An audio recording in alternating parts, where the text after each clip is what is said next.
Where am I going? You stop anybody on the street, they know where they're going. You stop a guy, where's he going in life? Most of us, we don't have an answer. That's a wake-up call. We may think we're individuals. The truth is, you look around, we identify with a group, they're directing our behavior. And so who are you following? Where are you gleaning that identity you may not even realize you have? We are all laying down our life for something. Is the altar worthy of the sacrifice?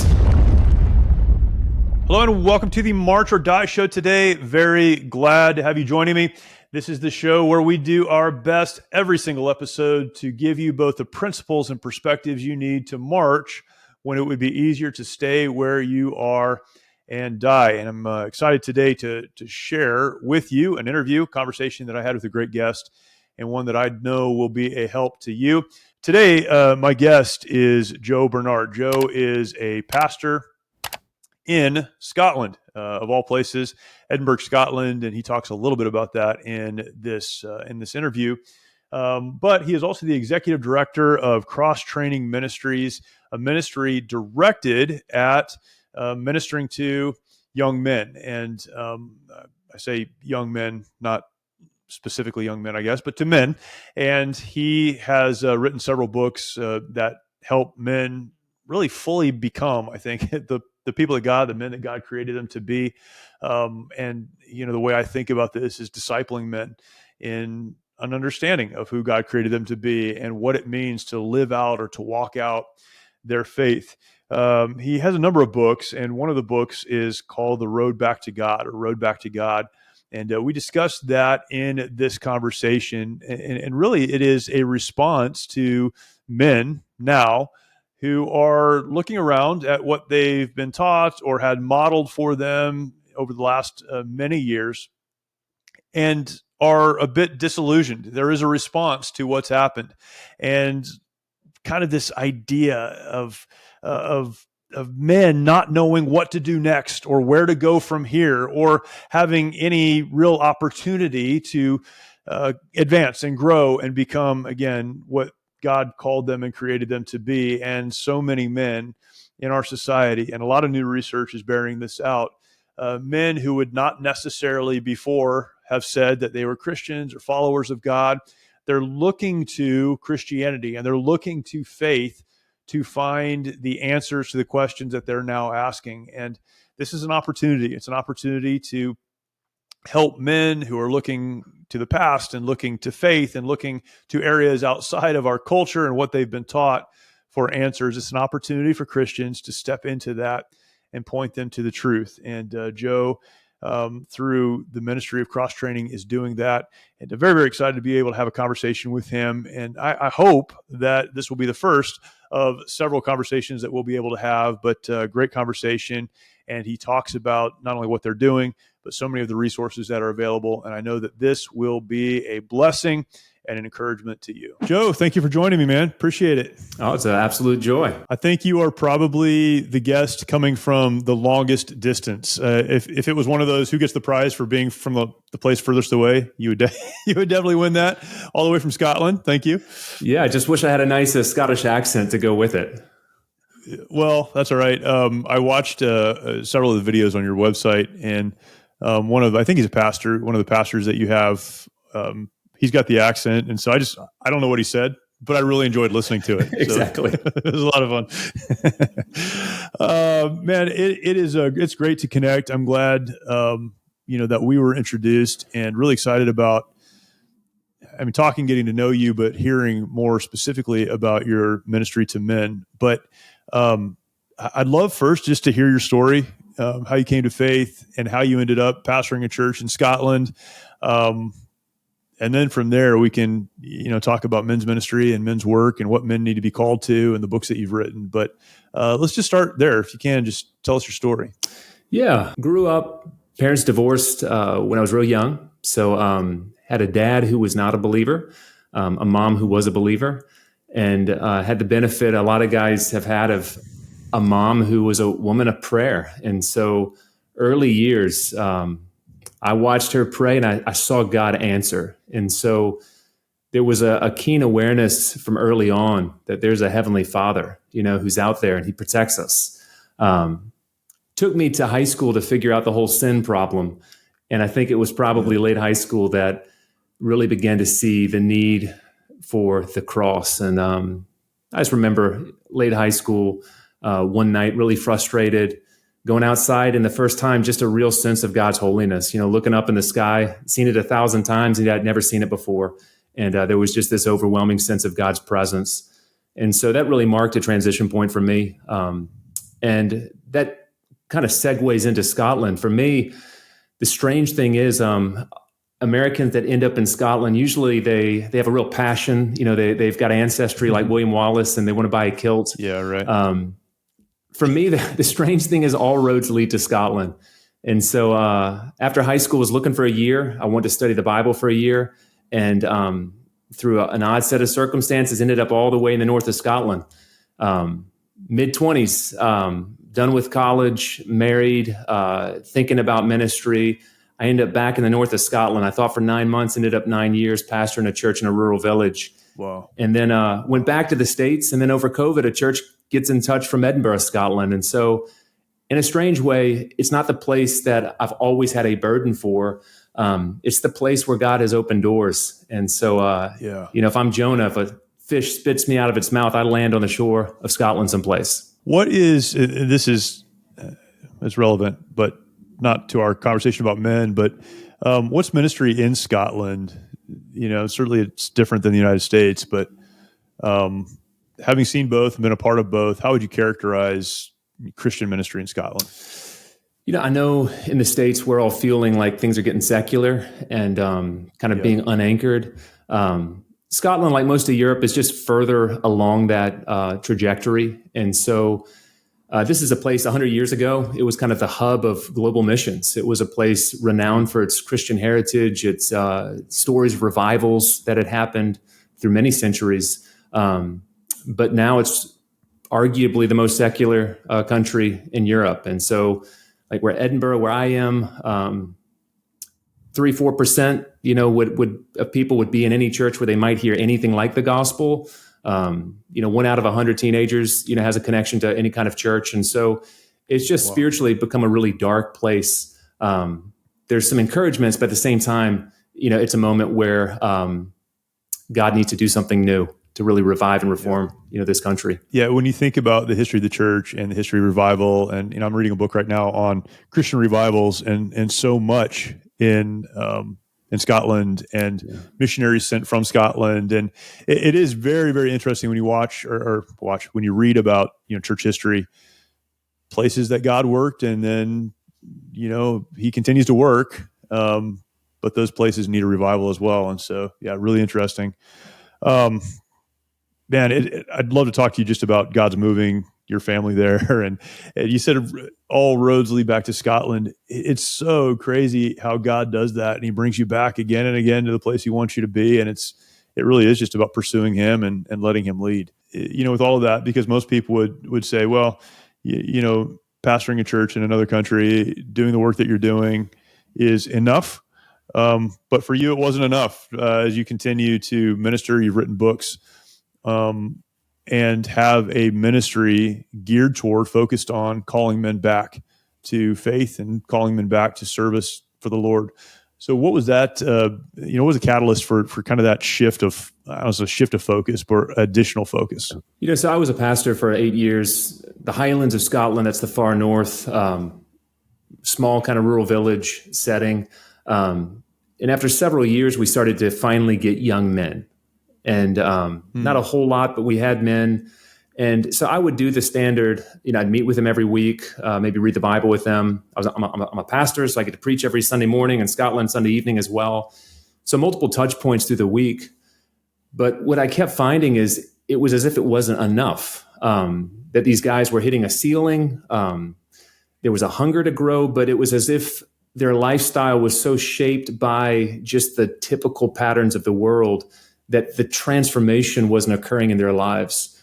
And so when I ended up leaving that church, and I spent 3.5 years in the States getting cross training started, really it was with a single question, like, what does it take in the 21st century to give guys the freedom to grow spiritually? And it just seems some things are always the same. We're always going to church, we're always praying, we're always in God's word.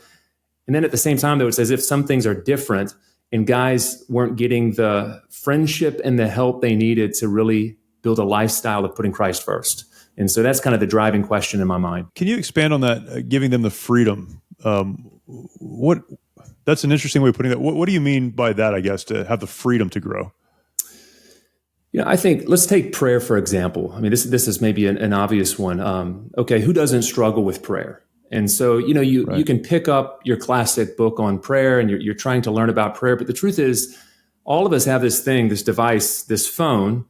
And if we don't get a handle on this, we can't get a handle on our attention. And if we can't get a handle on our attention, we can't direct our thoughts. If we can't direct our thoughts, well, we're not going to ever be able to pray. And so to develop a lifestyle of prayer, you need two things. You need all of the sort of discipline that's always been needed and the wisdom that's been passed on. But equally in the 21st century, just like you need to know how to handle a weapon, you got to know how to handle a phone and not be hurt by it. And a lot of guys are really poor at that. And so that'd be one example. But you got to have that freedom to have the space to actually do the thing you want to do, but struggle to get done on your own. It's interesting, and I talk about this a lot, this kind of discipline culture that we find, particularly in social media, where it's almost discipline for discipline's sake, right? You need to get up at a certain time and you need to do more and be harder and all that kind of stuff. Yeah. And I'm for all of that. I like the idea and the practice of physical discipline and I get it. But it's become this movement where discipline is the goal instead of a tool that allows us to accomplish the actual goal. And I think, and this is just kind of from where I sit, that a lot of the Christian world pushes back on the idea of even physical discipline or any other discipline because of that. It's like, well, that's a whole different thing. That's not what we're about. Meanwhile, the Apostle Paul said he's not brought under the power of anything. It seems like in our churches, we're brought under the power of just about everything.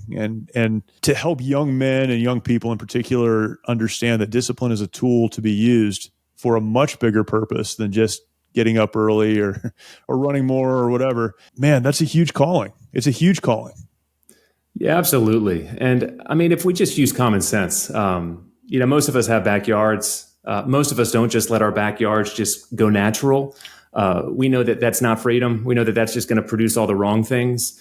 And so we go out and we discipline, our backyard. We cut the grass, we get rid of the weeds, we plant a bed of flowers and we produce something that's a space we actually want to live in. And it's the same sort of thing. I mean, discipline, like you said, it's not the end goal, but it's a necessary means. And if we're not conscientious, as Paul says, don't make provision for the flesh to fulfill its lusts. If we're not avoiding the things that we know are going to be damaging and even uprooting them, then we're not going to have the space to do the stuff that's really fulfilling, which is the pursuit of God. That is the pursuit of meaningful friendships. That is the pursuit of vocation. And so it's all with that higher end in mind that we should discipline our bodies and bring them into subjection, as Paul says. Yeah, that's good.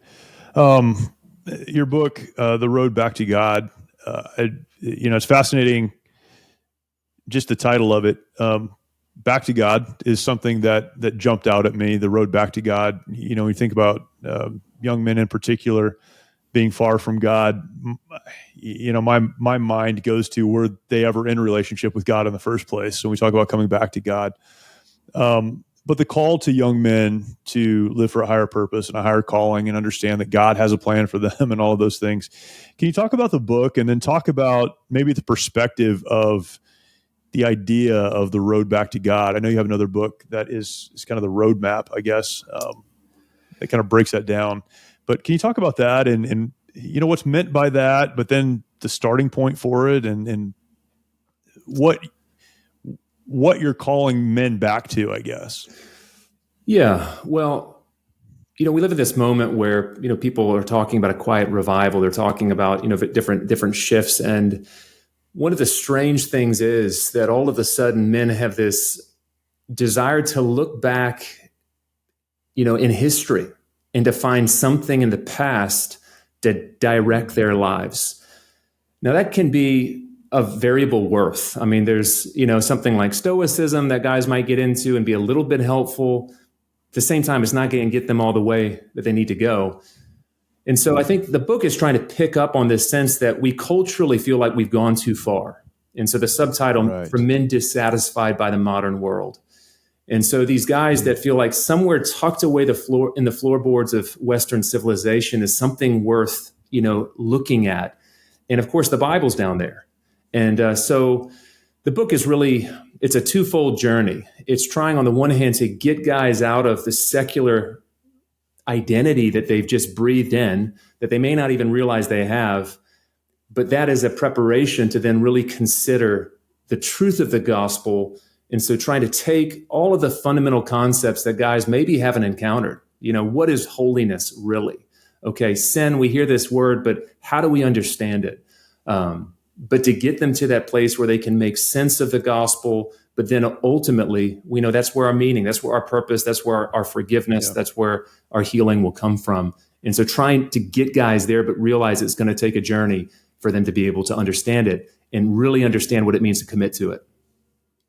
Yeah. How do you engage with men to get started on that journey? What are the steps that you walk them through as they begin to understand this? I think getting people's attention has become such a challenge. And even though, and I think, recent data supports that young men, largely young men in numbers much larger than young women, are moving to a more conservative place politically, socially, moving back to churches and much more conservative churches. And so it's been an interesting shift as well to see young men go into kind of more orthodox settings and other traditional church settings.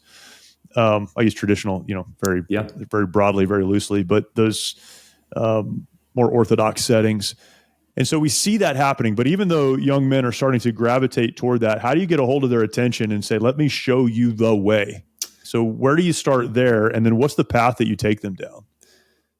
So for me, it has to start with asking questions. That you need to ask bigger questions. You need to ask better questions. And so, I start out with, I call it the question of pedestrian, question of a sociologist, question of a philosopher.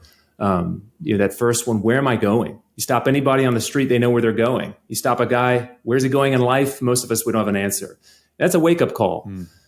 Question of the sociologist. They say, hey, look, we're all following patterns. We may think we're individuals. The truth is, you look around, we identify with a group, they're directing our behavior. And so who are you following? Where are you gleaning that identity you may not even realize you have? That's a big question that most guys haven't considered. But ultimately, then go into that question of the philosopher, that we are all laying down our life for something. Is the altar worthy of the sacrifice? Is what you're living for really worthy of the significance of your life? And so, it starts with those questions. That's just the beginning, though. I think the next step for guys is to reach what I call moral earnestness, to sort of feel the sting of evil, personal evil, but equally to see the importance of the pursuit of what's good. Now, we're not even at the realm of sin yet, but do I actually have something that's really noble in my life? And do I actually recognize these things like shame and guilt? They're not just negative emotions. They're like warning lights on the dash. If you're not paying attention, something's wrong. And so giving guys a little bit of a framework, and of course, that's going to lead into some deeper thinking about, well, now let's begin to go to the Bible. You've heard the word sin, but let's dig into it, because actually the Bible has a lot of words for it, and they're really interesting. Things like missing the mark. Wait, there's a mark I'm supposed to hit? That's a whole different way of thinking about your life. Or to think about the kind of way in the Old Testament, sin speaks of the kind of shame we feel, that the world has been made that actually if we fall short, we feel awful afterwards. What does that say about our makeup? And so try to give guys the sense that they can begin to understand some of their intuitive even feelings about themselves and the world. And that leads straight into the solution the Bible provides, which is that there is a God. He's a holy God. He's a just God. He's also a loving God. And so trying to get guys to the place where they feel the need for the cross, because a lot of them don't yet. But once they do, then we can begin to talk about the really sweet stuff, about the love of God, the grace of God. Yeah. And so it's a journey. It's a getting guys through the process. It's a discipleship process, I guess, like anything else. I like the starting point, though. It's something that through the work that we've done at Mighty Oaks, it's connecting kind of on that common ground, before getting to the place of, and the solution is found in a relationship with Jesus Christ. I think a lot of people get this, I think, sincerely wrong. And I mean that in the best way possible, but sincerely, we believe that we have to and should always lead with the gospel.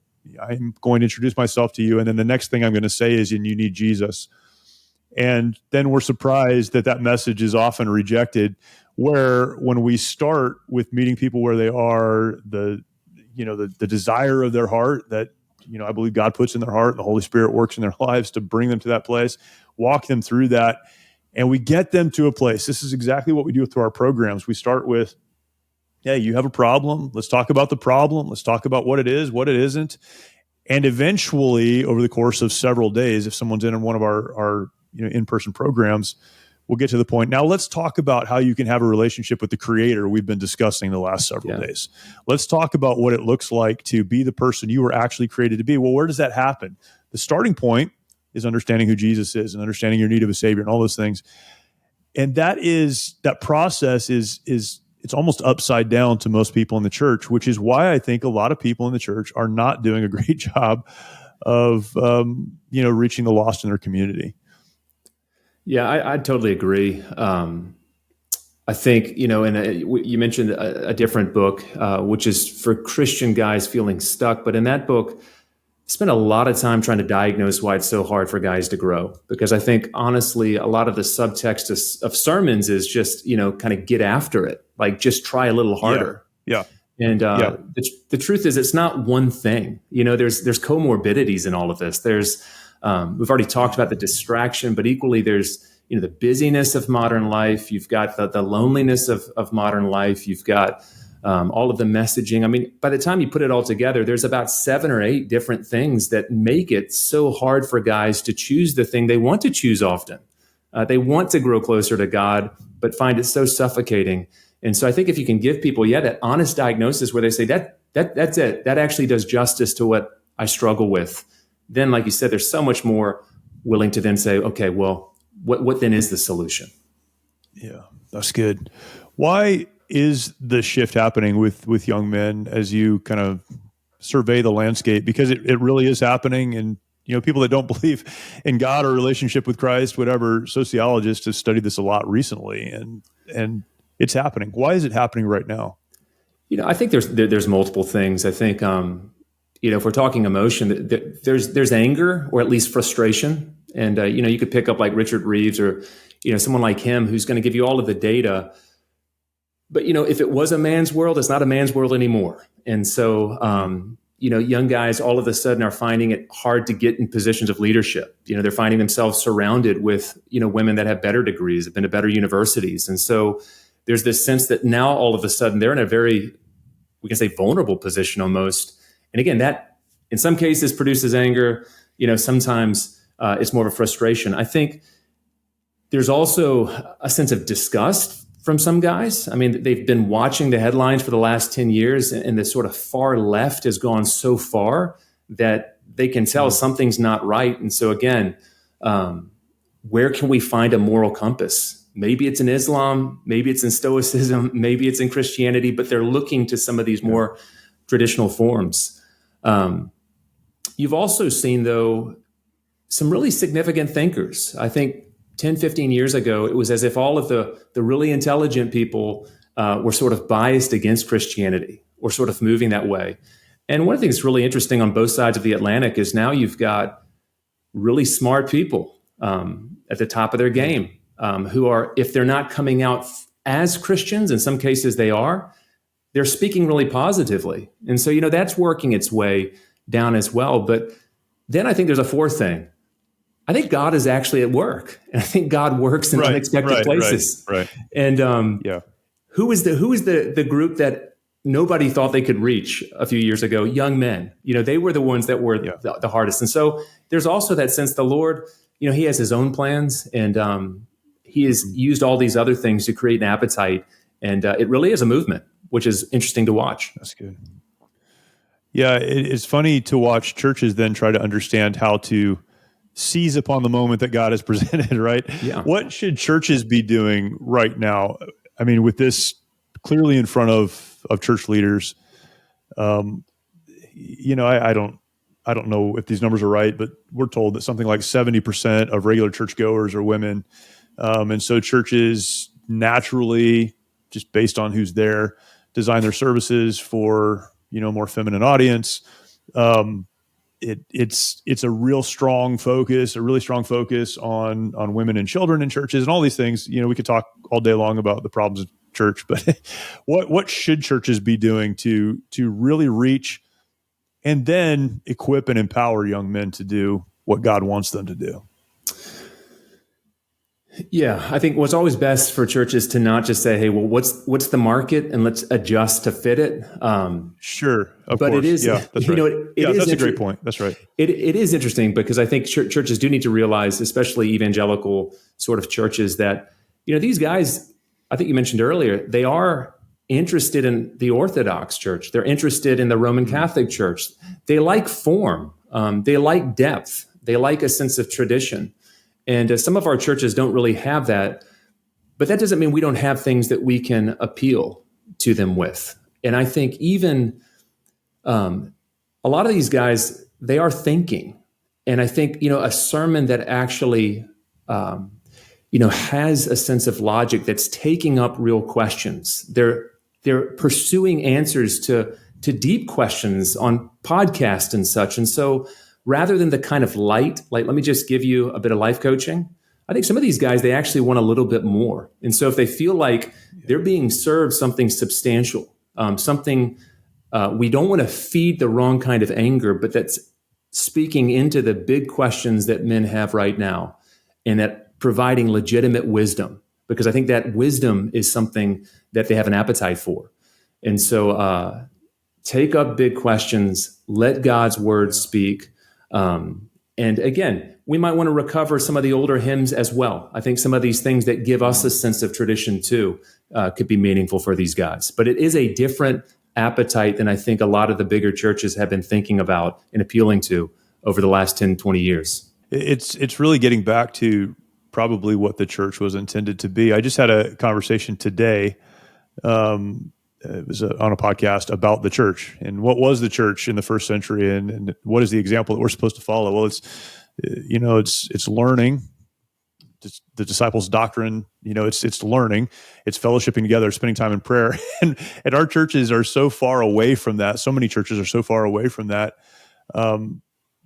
that it'd be hard to even call them churches. But if we get back to preaching and teaching the word, fellowshipping, encouraging one another, and being together, and then spending time in prayer, I think that will empower young men to really be what God's called them to be.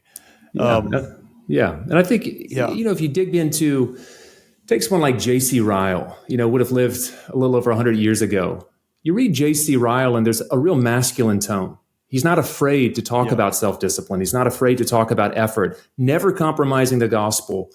But there's a way in which I think voices like that are able to speak about wanting a disciplined life, wanting good routines, that this stuff as well will speak into these guys. And we've not had that language in some ways. And man, there's no more important thing than grace in the world, but we've been so kind of just thinking about the emotional needs of our audiences. We've not known what to do with some of the interest that the New Testament has. Again, 1 Corinthians 9, where Paul's using athletic metaphors and saying, discipline your body. This type language, I think, speaks to men. Yeah. I heard a speaker recently talk about this concept of health and how we will break health into different categories. So we'll say, I am emotionally healthy, or I'm relationally healthy, or I'm spiritually healthy, or I'm financially healthy, physically healthy. And he made the point, as he kind of outlined, that there is no such thing as these divisions in health. You are either healthy or you're not healthy. and I think in a lot of ways the church has missed that. Is, well, we're going to focus in this one area and say, well, we'll develop spiritual health or relational health, as we talk about the family and relationships, while neglecting the other areas of health. And so you have people who think they're strong in one area or another, but what is kind of the underbelly of that, keeping them from growing, keeping them from learning, keeping them from living the life God's called them to live, are the other areas. And getting back to a kind of a more complete view of health, I think would take us a long way. Well, we might want to substitute a different word with H and say, let's just embrace holiness. And I think, again, talking about men, that word speaks of devotion, utter devotion, holistic devotion. And again, I think that's something that has a real masculine resonance. And so, again, let's remind guys that there's something that you can be all in and is worthy of all of you. And that's pretty special to find. Yeah, that's good. Can you talk a little bit more about Cross Training Ministries and kind of maybe the work that you guys do more broadly? Yeah. With any kind of ministry like this, you're not trying to do everything. But this is a ministry trying to help guys, again, build a lifestyle of putting Christ first, achieve a kind of spiritual fitness in their life. But really the three things we focus on, and we focus on these because I think they're often missing. They're not everything. And I want to be very clear about that. But, simple routines, bodily discipline, spiritual friendship, that a lot of guys, they're not getting their simple everyday disciplines that are essential for strength spiritually. And so, if your eyes are glancing off a Bible, you're scrolling for 5 minutes in the morning, it's probably not going to be enough to, be a nutritious meal for your soul. So, we need those simple disciplines, bodily discipline as well, a more holistic framework where, again, with a modern lifestyle, it may not sound spiritual, but if you don't exercise, it affects your mental health. Your mental health affects your spiritual health. And so trying to help guys without selling their soul to something like, exercise, nonetheless see its place. So bodily discipline, but then finally spiritual friendship. Guys are lonely.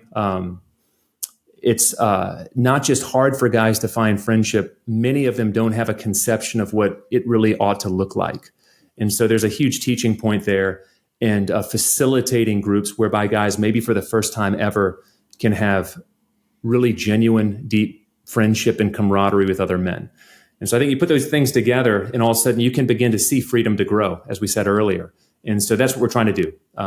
Sometimes it's small, short-term programs, sometimes conferences and retreats, but whatever it takes to give guys the space to actually feel like they're growing. Is it content that a church would take and use in kind of a small group setting, or is it done a different way? Yeah, we've got different kind of short-term challenges. We've got a kind of bread and butter. We've got a kind of CT12 program just to kind of get guys out of their rut. But other things we do, for example, some guys have done like hero WODs, kind of workouts labeled.